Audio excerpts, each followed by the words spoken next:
Buenos días, muchachos, ¿me escuchan? ¿Y ven pantalla? Buenos días, doctor. Sí se ve y sí se escucha. Buenos días, Ok, doctor. perfecto. Sí.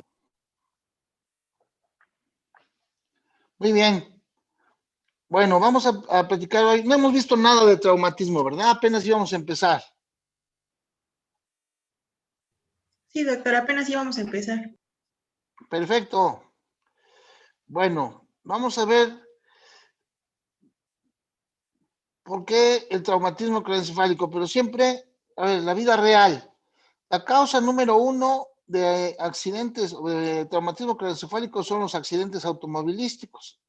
Pero la segunda causa que va en aumento es la violencia interpersonal.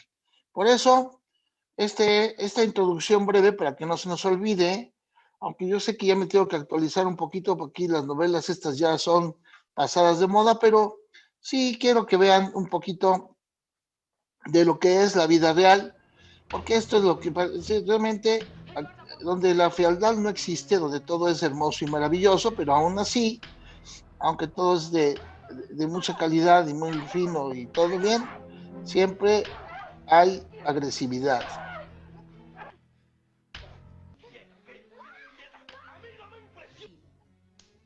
Estúpido. A mí no me hables así porque yo soy tu hermana mayor. Ve.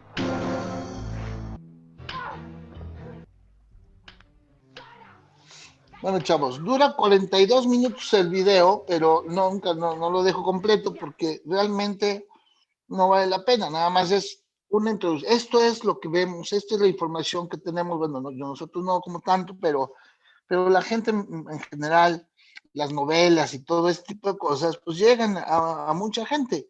Y entonces, pues ya en buenas a primeras, la agresividad está por brotar en cualquier momento y eso es parte de la mala influencia que desafortunadamente tenemos. Otras veces sí realmente son accidentes. Un accidente puede pasarle a cualquiera, en donde podemos tener un traumatismo craneoencefálico sin esperarlo, sin querer. Y hay un sinnúmero de lesiones que normalmente pueden pasar, sobre todo en los accidentes. Bien, se considera que, aunque la estadística es muy similar que tenemos nosotros en México a la de Estados Unidos, que es la que ponemos ahorita aquí en la bibliografía, bueno, más frecuentemente el traumatismo craneoencefálico lo vemos entre los 15 y los 24 años de edad. El traumatismo craneoencefálico es la principal causa de muerte antes de los 24 años de edad. Y como ya habíamos mencionado, los accidentes automovilísticos, luego viene la violencia interpersonal, incluyendo las armas de fuego, y los accidentes laborales. Elementos primarios, los elementos primarios son el tipo de traumatismo, la intensidad del traumatismo, el lugar y la dirección de las fuerzas aplicadas. Es decir, que un traumatismo depende de la línea del golpe, la dirección, la forma en que llegue, el mecanismo de golpe contra golpe que vamos a ver en un ratito más, pues eso es parte del problema. La intensidad del mismo y la dirección de las fuerzas aplicadas. El tipo de traumatismo, hay traumatismo agudo, por proyectil de un arma de fuego, por un arma blanca o por una superficie aguda. El traumatismo obtuso es generalmente por aceleración-desaceleración. El ejemplo que vemos abajo, un traumatismo, vamos aquí, de movimiento que ven ustedes en esta imagen de su derecha a izquierda, hace que el cerebro se desplace de izquierda a derecha. Entonces, este plano horizontal en el que hay un desplazamiento contralateral es como si ustedes pusieran una cubeta vacía la cubeta, una pelota de esponja en medio de la cubeta y ustedes patean la cubeta. ¿Cuál es el mecanismo de la pelota? Va a ser esto, la pelota va a rebotar, por eso vamos a tener frecuentemente mecanismos de golpe contra golpe. Por compresión, ponemos el ejemplo típico de la utilización de forceps, sobre todo con mucha brusquedad, en donde pues prácticamente estamos ejerciendo una compresión sobre el cráneo. El tratamiento agudo, ya sea por una superficie aguda como una piedra o un objeto, etcétera, o el proyectil de arma de fuego. el mecanismo de golpe contra golpe, en donde resulta que los hematomas se van a formar del lado contrario donde el paciente se pegó por ese mecanismo de golpe contra golpe, y siempre que hay un traumatismo craneoencefálico debemos recordar que existe la posibilidad de una lesión cervical por el mecanismo del latigazo, por el mismo mecanismo del traumatismo. Lo veremos un poco más adelante. Las lesiones podemos clasificarlas en fracturas, en síndrome de conmoción, contusión, laceración, algo que vamos a ver en un ratito que se llama lesión axonal difusa, y la posibilidad de formar hematomas. La regulación del flujo sanguíneo es muy importante. Acuérdense que en una cavidad craneal tenemos en un momento dado la sangre que está circulando, tenemos también las neuronas o las células o el tejido cerebral y el líquido cefalorraquídeo. Todo eso está en un equilibrio perfecto, en donde un traumatismo puede romper ese equilibrio y entonces yo puedo tener cambios no solamente en el flujo sanguíneo cerebral, sino también en el aporte de oxígeno e incluso en la presión intracraneal. Eso va a suceder como en cualquier lesión ocupativa que podemos tener, ya sea por el hematoma que está creciendo o por el edema cerebral que acompaña a la mayor parte de los traumatismos. Entonces, la regulación del flujo sanguíneo cerebral, los cambios en la presión arterial, por esa ida y vuelta que sabemos que mientras el cerebro, a través del sistema nervioso autónomo, regula lo que es la presión arterial, el calibre de los vasos sanguíneos, a través del funcionamiento cardíaco, etcétera, bueno, el corazón y la buena irrigación pueden estar haciendo que tenga el cerebro una buena perfusión, pero si falla uno, puede fallar el otro. Entonces, en un traumatismo craneoencefálico podemos tener alteraciones del flujo sanguíneo cerebral, cambios en la presión arterial, cambios en la presión parcial de oxígeno y, por supuesto, incremento en la presión, en la presión del líquido cefalorraquídeo. Recordamos nuestras estructuras supratentoriales e infratentoriales, lo vimos en coma y otras cosas que vamos a ver también. Y los compartimentos, pues que están como que con vamos a decir, con un volumen específico y un porcentaje de estructuras tanto supra como infratentoriales que se mantiene estable y que va a romper esa estabilidad un traumatismo cráneoencefálico. Bien. Entonces, el aumento de la presión intracraneal por el edema cerebral o por un hematoma, por un coágulo que se va a formar, pues definitivamente echa a andar algo que llamamos cascada isquémica, que lo vamos a mostrar en un ratito más. El edema cerebral como tal trae muchos cambios a nivel celular, principalmente un proceso de daño o de muerte celular, como lo vamos a ver. El edema cerebral favorece la toxicidad de los receptores N-metil de aspartato. Principalmente, vamos a ver la entrada excesiva de calcio. Entonces, la sinapsis a nivel cerebral de las neuronas va a verse comprometida por el edema cerebral. Vean, esta es una membrana presináptica, aquí hay una membrana postsináptica, y esta membrana postsináptica tiene unos cuadritos ahí, esos son precisamente los receptores.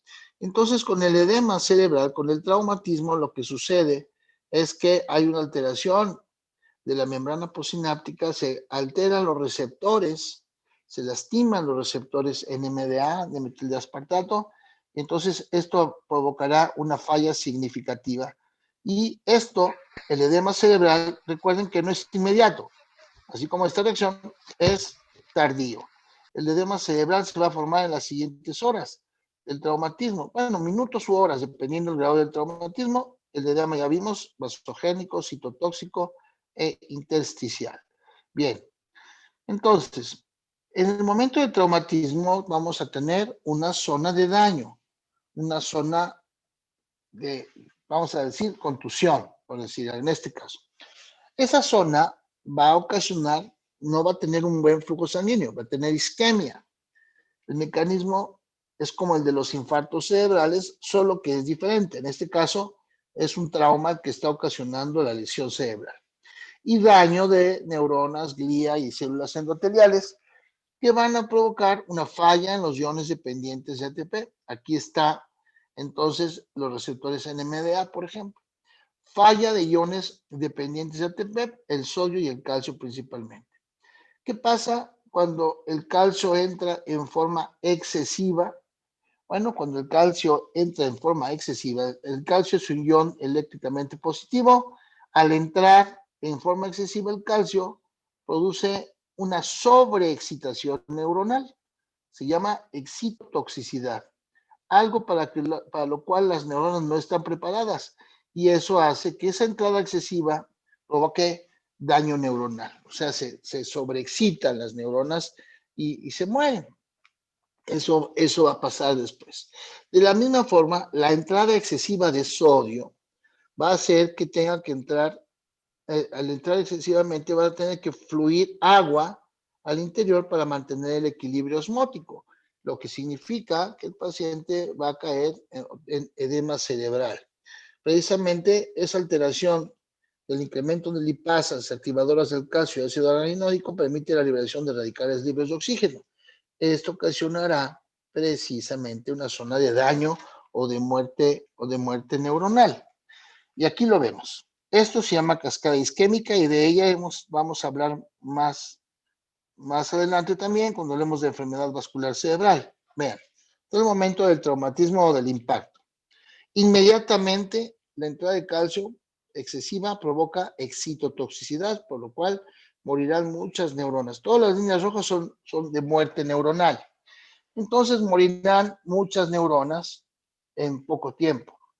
Sin embargo, alrededor del área afectada hay otras neuronas que también van a morir por las fallas de interacción con las neuronas que se murieron inicialmente. Es decir, la zona alrededor de la lesión se despolariza y eso ocasiona muerte neuronal.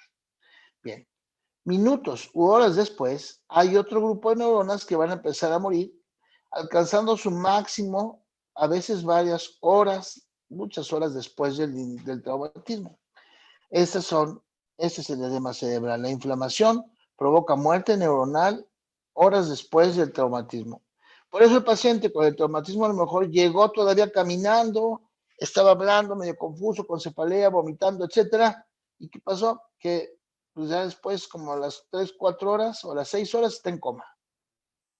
Porque se agregó este proceso inflamatorio. Bien, vamos a suponer que le fue bien al paciente, y ya lo van a dar de alta del traumatismo, 15 días estuvo en el hospital, se va en buenas condiciones. ¿Y qué pasa? Pues que todavía tenemos un proceso más largo de muerte neuronal que a la larga, incluso a la muy larga, es un factor importante que se llama apoptosis. La apoptosis es la muerte neuronal programada. ¿Qué pasa? Que si el paciente no se hubiera golpeado en la cabeza así tan fuerte, su camino de muerte neuronal iba a ser 1. Ahora, después de todo, aunque el paciente se puso aparentemente al 100%, su camino de muerte neuronal será otro. Esto lo vamos a revisar en unos días que platicamos de enfermedad de Alzheimer o de demencia vascular, en donde vemos que el antecedente del traumatismo craneoencefálico empeora el pronóstico de los pacientes. Aunque haya sido el traumatismo a los 20 años, el paciente tiene 60 con deterioro ya de demencia, pero el de ese antecedente de haber tenido un golpe severo le ocasiona que su pronóstico sea más malo ahora con su demencia, porque hay muerte neuronal diferente a que si no se hubiera pegado en la cabeza. Esta es una cascada isquémica, vamos a hablar de ella también más adelante en otras patologías. Las lesiones entonces se clasifican en cutáneas, subcutáneas, lesiones óseas, o sea, fracturas, dura madre, subdurales, subaracnoideas, córticos, subcorticales y la sustancia blanca profunda. Ahí vamos a meter lo que son precisamente la lesión axonal difusa, como entra la sustancia blanca por el estiramiento de los axones. Las fracturas se dividen en fracturas lineales, fracturas deprimidas o hundimiento, tan sumidas, no porque estén depresivas las fracturas, y las fracturas conminutas. Las lineales ocupan el 80% de todas las fracturas, se presentan predominantemente en la región temporal y parietal, por lo regular, y se pueden ver en tomografía para ventana para hueso o incluso en rayos X simples. No requieren tratamiento, aunque están algunas veces abiertas o diastasadas como esta, pero generalmente es vigilancia y reposo. Vean, generalmente son así, largas, en la región temporoparietal es donde generalmente las vemos, y bueno, estas son las fracturas lineales. En tomografía con ventana para hueso, vean aquí se ven los casos de fractura, ¿sí? Y no confundir con las suturas normales, sobre todo en los niños, pero sí se alcanza a ver claramente cuando sí es fractura. La fractura lineal, como las que estamos viendo aquí, o la fractura deprimida o hundimiento, o hundida. Estas fracturas hundimiento son porque con el momento del golpe se pueden fragmentar diferentes pedacitos que por lo regular del cráneo se van para adentro. Pueden ser comminutas. Si están abiertas, es decir, si hay una herida, puede haberse un riesgo alto de neuroinfección. Requieren tratamiento quirúrgico, eso sí lo requieren, sobre todo para eliminar o quitar los pedacitos de cráneo que están metidos hacia adentro y que están funcionando como un irritativo del tejido cerebral, ya que pueden comprometer o desgarrar y formar trombosis en el interior, como lo ven aquí. En el ejemplo acá es donde se ve la fractura hundimiento, como hay edema, inclusive ya en el parénquima cerebral. Puede haber zonas de hemorragia también muy severas en las fracturas hundimiento. Que si ustedes siguen el hueso aquí, hiperdenso, y aquí ven cómo se mete, está hundido, y en este caso ya una contusión hemorrágica secundaria en la fractura, pero lo importante es esto. Entonces, las fracturas hundimientos requieren quitarse, por lo menos quitar estas partículas que son las que están ocasionando probablemente un síndrome convulsivo o alguna otra lesión. Se quitan por un procedimiento llamado craniectomía. Las fracturas de la base de cráneo, porque hay fracturas de la convexidad, son las que hemos visto, y ahora las fracturas de base de cráneo, empezamos con las fracturas de base, que pueden ser cualquiera de ellas, pero ver, aquí está, vamos a poner una flechita, ahí está la fractura, que por su cercanía con el tallo cerebral y con los pares craneales, a veces tenemos afección de pares craneales ipsilateral. Y se observan, como en este caso, en una tomografía con ventana para hueso, para que busquemos específicamente la fractura. La línea de fractura, de acuerdo al traumatismo, la ven ustedes aquí, como es que un golpe puede ir a hacer mecanismo de golpe contra golpe, o de llevar, como en este caso, una línea de fractura en el sentido del golpe, de acuerdo a donde el traumatismo haya sido. Por ejemplo, este de aquí, este que pasa aquí por el peñasco, igual que este. En ese caso, lo que tenemos es una fractura de peñasco o de hueso temporal. La fractura de peñasco me da clínicamente en unos datos, aunque yo no tenga todavía tomografía o placas, sí puedo ver que el paciente llegó sangrando del oído, tiene el tímpano perforado por la fractura, por lo regular hipoacusia, salida de líquido cefalorraquídeo de la nariz, perdón, estamos hablando del peñasco, del oído, otorrea del líquido cefalorraquídeo. También hay otorragia, bueno, si sale sangre, es otorragia, si sale líquido, es otorrea del líquido cefalorraquídeo. Como por su cercanía con las estructuras de tallo cerebral, podemos tener parálisis del nervio facial y el signo de Battle. El signo de Battle es la equimosis retroauricular, o sea, es un moretón. Pero pues moretón, así pongan en el expediente, ahora que sea el internado, le ponen un moretón, se ve así como feo. Vamos a decirle equimosis. Entonces, equimosis retroauricular, que se llama signo de Battle. Puedo tener otorragia u otorrea ipsilateral, y esos son signos de fractura de peñasco. Es frecuente. Bueno, si la fractura fue en el piso anterior, o sea, en el frontal, puedo tener compromiso del bulbo respiratorio y tendré anosmia como datos de la fractura de frontal, que puede llegar hasta el etmoides y esfenoides. La anosmia, equimosis periorbitaria, estos ojitos como de mapache. ojitos como de mapache. Y me dice la señora, oiga, doctor, ¿por qué si mi hijo se pegó en la cabeza, por qué se le pusieron los ojos así, como moraditos? Y es que el sangrado de la fractura baja y se acumula en las bolsas palpebrales. Y entonces eso es algo que vemos frecuentemente en fractura del piso anterior. Bien, déjame dar una foto aquí. Bien, de los síndromes, ya por compromiso cerebral, ¿cuándo es una conmoción?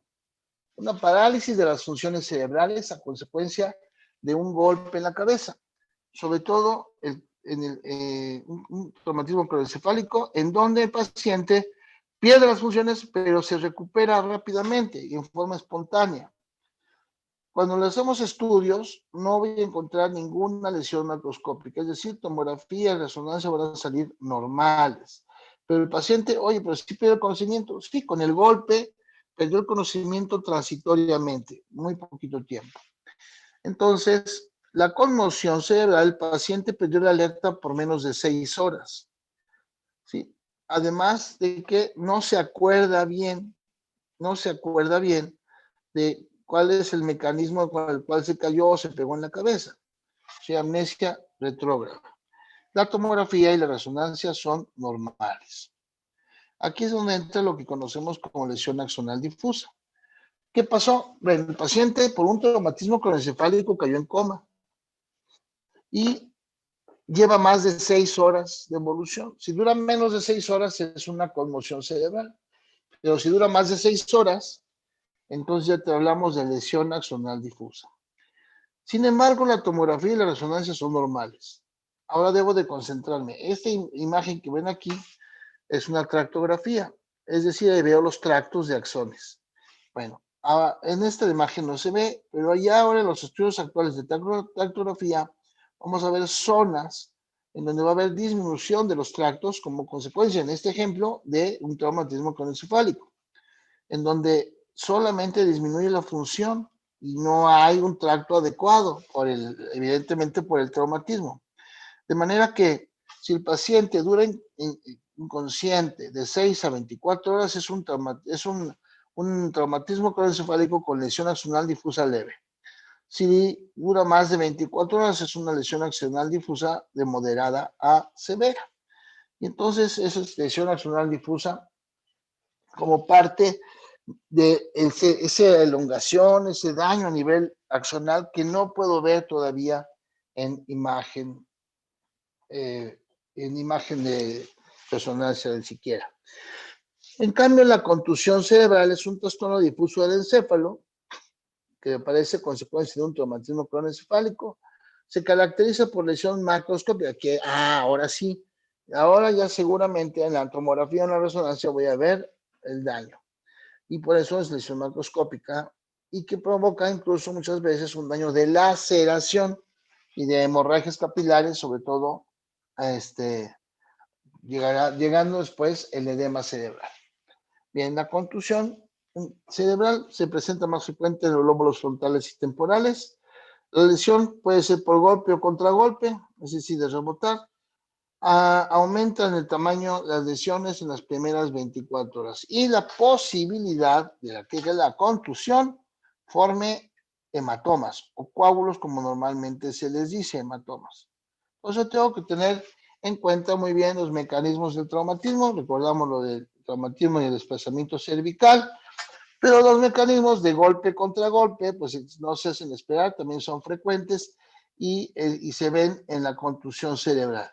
Porque ahora sí tendré ya lesiones. Yo tengo lesiones que me pueden ocasionar un aumento en la presión intracraneal, como en el caso de los hematomas. Vean acá la contusión cerebral hemorrágica. Tengo una zona de edema, zona de sangrado por un traumatismo. Persona bifrontal, ¿qué pasó? Pues él rompió el parabrisas en un choque con la frente y tengo contusión hemorrágica bilateral. ¿Por qué sé que es hemorrágica? Porque es una tomografía simple y veo contraste, aquí veo el sangrado en el interior y el sangrado pues lo veo hiperdenso en la tomografía simple. Las heridas por proyectil de arma de fuego me provocan laceración cerebral, destruyen no solamente la corteza, sino algunas veces la sustancia blanca. Un proyectil de arma de fuego puede, al romper, llevar consigo o desplazar hacia adentro algunas de las estructuras óseas. Como en este ejemplo que ven aquí, la bala quedó aquí afuera, pero sí logró fracturar y mandó un pedacito de hueso hacia adentro. Y esto es un mecanismo de laceración que va ocasionando daño, inclusive como vemos acá. La bala es un proyectil metálico que aquí está afuera, pero en cuanto los rayos X entran, rebotan en el metal y mandan esos rayos ahí fuertes, pero eso tiene que ver con precisamente el mecanismo y la estructura metálica de la bala. Esto, por ejemplo, se queda ahí, esto ya no se opera porque para querer quitar esto hay que cortar más tejido cerebral sano. Así que por eso se quedan almacenados y después, cuando hacemos una tomografía, tiempo después vemos que de repente rebota los rayos X aquí en el material que tiene el paciente. Es igual que pasa con las balas, con los proyectiles de arma de fuego, que con los clips para clipar aneurismas también dan el mismo aspecto como de rebote de rayos X ahí. Bien. Con la contusión cerebral podemos tener formación de hematomas. Y los hematomas vamos a ubicarlos en las diferentes estructuras cerebrales. Recordamos nuestra dura madre, la pía madre que está embarradita del cerebro y luego el aracnoides. Aquí el aracnoides está en verde y moradito y la pía madre es la rojita y lo que ven aquí arriba ya es precisamente la dura madre. El aracnoides, que está aquí, tiene sus trabeculaciones formando el espacio subaracnoideo que por otro lado está estrictamente vascularizado. Bien, el primer hematoma que se forma o que podemos tener nosotros es la posibilidad de formar un hematoma epidural o extradural. Este por lo general es agudo, casi siempre es agudo. Entonces el hematoma epidural o extradural es hasta el 2%, de 2 al 6% de los traumatismos craneoencefálicos, igual más en los lóbulos temporales y parietales a los lados. Se debe casi siempre por la ruptura de una arteria que se llama arteria meningia media. El 75% de los casos se acompañan de fractura ipsilateral y la lesión del hematoma es una lesión así, biconvexa, ¿sí? O sea, tiene dos convexidades. Ese es el hematoma. También se dice que está en forma o tiene forma lenticular. Este hematoma crece por lo general muy rápido, es agudo. Paciente, por la contusión cerebral, vamos a poner un ejemplo. Tiene un choque en la carretera, se pega, venía en un camión, si hay un camionazo, hay muchos heridos. Este paciente tuvo un traumatismo y una contusión cerebral. Con la contusión cerebral, lo que sucedió con la contusión es que él perdió el conocimiento. Hubo una pérdida del conocimiento en forma transitoria, porque se recupera pronto. Entonces, ya en eso llegó las ambulancias, están ayudando con los enfermos. Él incluso ayuda a cargar a algunos enfermos que estaban fracturados las piernas y esas cosas, y los ayuda y todo, ya. Pero sin embargo, horas después, el paciente empieza a ponerse lento, a estar confuso, a dejar de mover un lado del cuerpo. El paciente se deteriora tan rápidamente que cae en coma. Cayó en coma, antes de eso todavía vieron que dejó de mover el lado derecho del cuerpo, dejó de hablar poco a poco y cae en coma. Un intervalo de lucidez y después el paciente falleció. Claro, en ese proceso se le dilató una pupila, tuvo problemas respiratorios, o sea, hay una compresión del tercer par craneal, es una hernia uncal. Entonces, el hematoma epidural o extradural, por lo regular, es agudo. Vean la forma biconvexa o lenticular del hematoma, que es ese ejemplo que vemos aquí arriba, típico, hematoma epidural. La dura madre está aquí abajo y es arriba de la dura madre. Y hace una hernia uncal, como generalmente sucede. Entonces, la forma es diferente. Esos hematomas me pueden dar como aquí en una geografía, vean como antes, que no había tomografía, pues se encontraba el hematoma estudiando los vasos normales y viendo el desplazamiento que tenía. Los hematomas biconvexos pueden inclusive licuarse y formar en lugar de hematoma algo que se llamaba higroma. El tratamiento del hematoma epidural o extradural es quirúrgico. Es el paciente que hay que vigilarlo porque el traumatismo fue muy rápido, el traumatismo es muy intenso y a lo mejor en las siguientes horas el paciente está bien, pero hay que vigilarlo porque puede no más de 24 horas hacer un problema serio, porque puede crecer un hematoma. Generalmente es en horas, menos de 8 horas. La craniectomía es esto, quitan, se hace unos trépanos, es una ventana ósea y se aspira el coágulo que está por afuera de la rótula madre, es epidural. Por eso es que el cerebro ni se toca y los pacientes les va excelentemente bien. Son pacientes que entraron a urgencias y a quirófano prácticamente en coma, a punto del paro respiratorio, y sin embargo salen del quirófano una vez que les drenan el hematoma, salen alertas, contentos y todo. Esto se les explico porque viene más adelante. El otro hematoma que vamos a ver, importante, es el hematoma subdural. El hematoma subdural va a formarse abajo de la dura madre. Hoy se ocupa el 30% de los hematomas graves, de los traumatismos, perdón, graves. Se produce generalmente por lesiones de aceleración y desaceleración. Hay desgarro de varias venas a nivel cerebral y se localiza en la convexidad lateral del cerebro con más frecuencia. ¿Sí? En la tomografía vamos a ver una imagen diferente. La tomografía me va a enseñar una imagen en semiluna. Así, una imagen en semiluna. Eso sería la formación del hematoma, a diferencia del hematoma epidural. Este es subdural. Entonces, esa imagen en semiluna a lo largo de la convexidad. Vean ustedes, aquí se ve. Ahí está. Es diferente, aunque vean que hay desplazamiento de línea media, hay compresión severa, pero es un hematoma subdural. Para el tratamiento sí se hace una craniectomía, se corta ahora sí la dura madre y se aspira, se lava el hematoma dejando el drenaje correspondiente.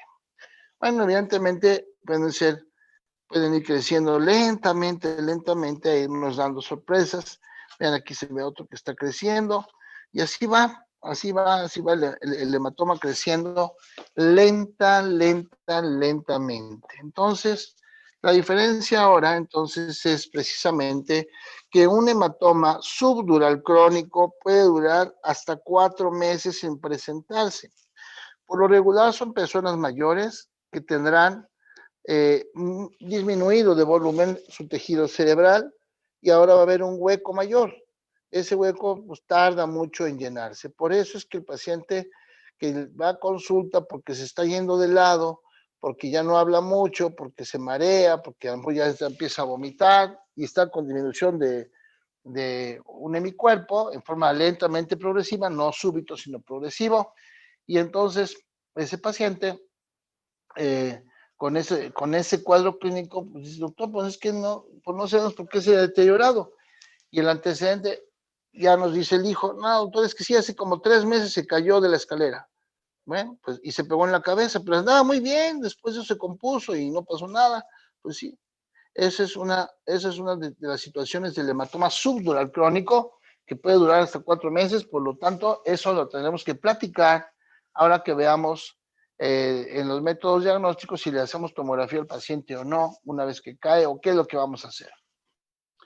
Bien, cuando se forma un chichón, así es el nombre comercial, el nombre popular, el chichón, pues sí, el chichón es un hematoma que se llama cefalohematoma o hematoma subgaleal, pero es extracraneal.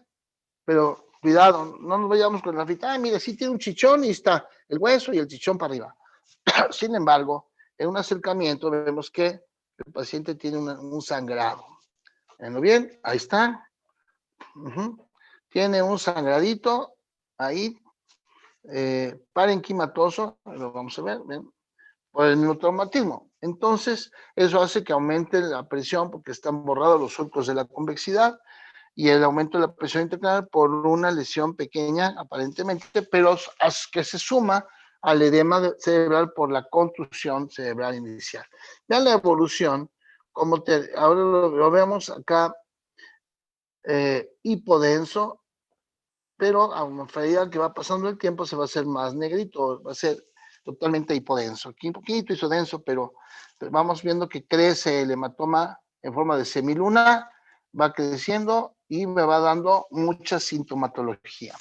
Entre otras cosas, lo que ya platicamos fisiopatológicamente, la sintomatología con la presencia de hernias cerebrales, ¿sí? Y el edema cerebral. Entonces, todo eso ya lo platicamos y seguramente son situaciones que van a incrementar el riesgo de nuestros pacientes. Bien, tenemos también la hemorragia subaracnoidea postraumática, porque hay una hemorragia subaracnoidea que no es postraumática, que es la de la ruptura de aneurismas y malformaciones arteriovenosas, que lo veremos más adelante en enfermedad vascular cerebral. Bien, el espacio subaracnoideo entonces rodea todo el parénquima cerebral, de manera que un traumatismo que me dé una hemorragia subaracnoidea me va a dar la presencia de sangre, sobre todo en la cisura interhemisférica y en los valles silvianos. Por eso veo hiperdensidad aquí. En tomografía simple, la hiperdensidad de sangre es una hemorragia subaracnoidea postraumática, en donde la principal situación es el deterioro cognitivo, pero además la cefalea por la rigidez que produce la sangre al irritar las meninges, me da signos meningios. Por eso tengo los mismos que ya les dijimos, Kernel, Buczynski, Vinda, ¿se acuerdan los signos de irritación meningia? Porque el paciente tiene una hemorragia subaracnoidea. En este caso no hay tanto problema, vamos a decir, de buscar la etiología porque fue por el golpe. Es un traumatismo craneoencefálico y pasa eso. Ahora, podría ser también que fuera por otra razón, pero en este caso estamos hablando de la que es hemorragia subaracnoidea postraumática. Bien, también el traumatismo craneoencefálico puede ser tan severo que ocasionar una hemorragia parenquimatosa.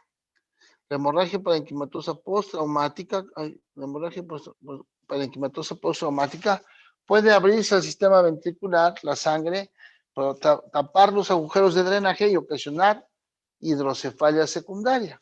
Por eso, a la mayor parte de los pacientes que hacen hemorragia abierta al sistema ventricular, entonces vamos a colocarles una ventriculostomía, así se les llama a este procedimiento en donde a través de un trépano pequeño se mete un conducto al ventrículo y de ahí a una bolsa al exterior para estar drenando poquito a poquito el líquido con sangre y se produzca líquido sin sangre.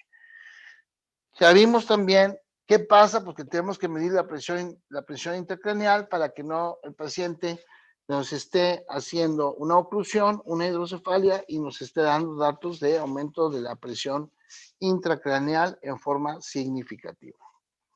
El diagnóstico lo hacemos con una buena historia clínica. Vamos a buscar los testigos oculares que nos digan exactamente cuál es el mecanismo del accidente. Ojo, muchas veces, sobre todo en pacientes añosos, pues ya vienen como que se marean y se caen. Pero otros que primero pierden el conocimiento y luego caen. Y eso entonces es diferente porque el análisis lo tenemos que hacer diferente.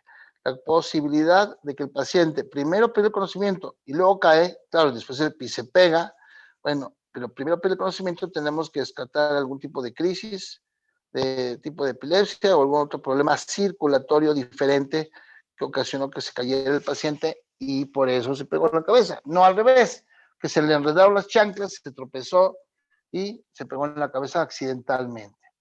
Por eso es importante saberlo. Las placas simples prácticamente ya no las utilizamos, las nuevas tomografías tienen ventana para hueso y sale mucho mejor el evidenciar una fractura que hacer toda la rutina de cráneo que se hacía antes. ¿Sí? Entonces, el traumatismo craneoencefálico con contusión hemorrágica lo vamos a ver frecuentemente con mecanismos también de golpe contra golpe, como ya hemos comentado, en donde no solamente voy a buscar en el golpe directo, sino también en el lado contrario. Es decir, si el golpe es derecho, buscaré también en el lado izquierdo y viceversa. Alguna situación complicada y que el paciente esté dando síntomas de eso. Siempre, un traumatismo craneoencefálico, siempre hay que hacer placas de columna cervical, porque a veces pueden pasar muchos meses, el paciente seguir con síntomas, vértigo, mareo, y ya le hicimos tomografía, ya no tiene nada en el cerebro, pero lo que trae es una compresión radicular, o lo que trae es un canal estrecho cervical, y entonces tiene mucha sintomatología relacionada con eso, con los desplazamientos y las lesiones cervicales que pueden ocasionar muchas de las cosas que hemos estado comentando en cuanto a la sintomatología y las complicaciones traumáticas. Bien, bien, todo lo que puede pasar, a veces por eso muchos paramédicos llegan inmediatamente en un politraumatizado, un paciente con un traumatismo craneoencefálico, inmediatamente se fija la columna precisamente para evitar la posibilidad de un desplazamiento que haya ocasionado el mecanismo de golpe y contragolpe. El paciente con traumatismo craneoencefálico es un potencial paciente con riesgo de caer en estado de coma por la evolución. Tenemos que recordar nuestra calificación de escala de coma de Glasgow, la vigilancia de las pupilas, todo lo que ya hemos platicado, para llegar a lo que sería el tratamiento del traumatismo craneoencefálico, que ya lo vamos a ver mañana, tratamiento del traumatismo leve, que va con casi Glasgow normal, moderado, cuando tengo algunos otros síntomas, el Glasgow 9 a 14, y severo, menos de 8, y tengo problemas ya de conciencia, ya signos neurológicos focales. Así es como vamos a dividir nuestro traumatismo, para que del expediente, cuando el paciente llegó con un Glasgow de 10, ¿sí? Está con vómito y convulsionó 2 veces, tiene un traumatismo craneoencefálico moderado. Y de acuerdo a esto, mañana ya vamos a ver el tratamiento y que cómo comportarnos en algo que es muy incierto a veces clínicamente, que es el traumatismo craneoencefálico. Pero mañana vamos a hablar todo eso. ¿Hasta acá alguna pregunta?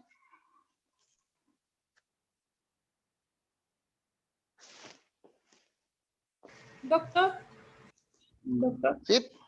¿podrías por favor repetir los de hacia dónde se va la hemorragia subaracnoidea, por favor? Sí. La hemorragia subaracnoidea, ahí está, ¿sí? Se va al espacio subaracnoideo. Vamos a irnos para atrás, acá. Acá. Fíjense, el espacio subaracnoideo, es este. Entonces, el espacio subaracnoideo es este. ¿Ok? Ahí está. Entonces, la hemorragia se concentra en la cisura interhemisférica y se concentra la hemorragia acá en el espacio subaracnoideo. Ahí no toca el cerebro. Fíjense, ahí está la sangre se mete aquí en el espacio subaracnoideo, pero el cerebro no lo toca, por eso no hay datos cerebrales. Hay mucha rigidez de nuca, pero este se llama valle silviano y ahí se acompaña más. Así es de que si yo hago un corte así y lo veo desde arriba, ¿sí? Lo único que voy a ver, bueno, voy a ver a un corte aquí y un corte aquí. Entonces, ¿qué veo? Sangre en la parte central y sangre en estas dos como rayitas que son el valle silviano. Entonces, lo vámonos para acá a la hemorragia subaracnoidea y ahí está, ¿sí? Me da signos meningios, pero tengo sangre en el valle silviano y en la cisura interhemisférica. Pero el parénquima cerebral está bien, solo que la sangre compromete el sistema, todo lo que es el espacio subaracnoideo, que eso me da signos meningios. Ahora, si la sangre del espacio subaracnoideo se mete a los ventrículos, como el ejemplo que hemos puesto aquí, si la sangre del espacio subaracnoideo se mete a los ventrículos, Esta no es una hemorragia subarácnea, esta es una hemorragia parenquimatosa, pero lo pongo porque la sangre, vean que se mete a los ventrículos. En la hemorragia subaracnoidea también puede meterse la sangre en los ventrículos y entonces hacer hidrocefalia secundaria. ¿Sí quedó claro? Sí, doctor, gracias. ¿Algo más, chavos?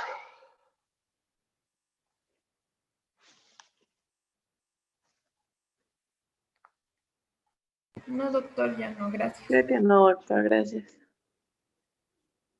Bueno, muchachos, nos vemos mañana. Mañana vamos a terminar traumatismo craneoencefálico y vamos a empezar con un tema padre que es epilepsia. ¿Sale? Sí, doctor. Doctor, Buen día, gracias. Hasta mañana. doctor, gracias. Hasta mañana, doctor. Gracias. Sí, hasta mañana. Adiós.